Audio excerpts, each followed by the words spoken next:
ሰዎች ግን ይህን ቀላል ነገር ለምን ይሳሳታሉ? አይ ዱ ቨርብን ያስከትላል፣ ዊ ዱ ቨርብን ያስከትላል፣ ዘይ ዱ ቨርብን ያስከትላል፣ ዩ ዱ ቨርብን ያስከትላል። እነዚህ ፕሮናውንሶች አይ ዊ ዘይ ዩ ዱ ቨርብን ብቻ ያስከትላሉ። ለምሳሌ አይ ዱ ሆምወርክ፣ ዊ ዱ ሆምወርክ፣ ዘይ ዱ ሆምወርክ፣ ዩ ዱ ሆምወርክ።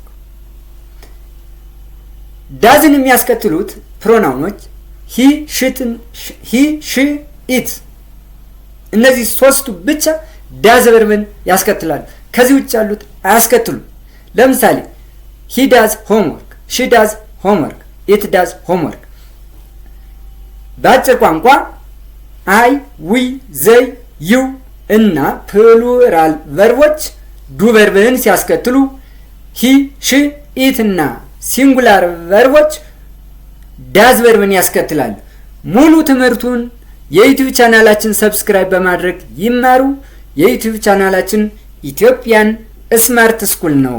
እናመሰግናለን።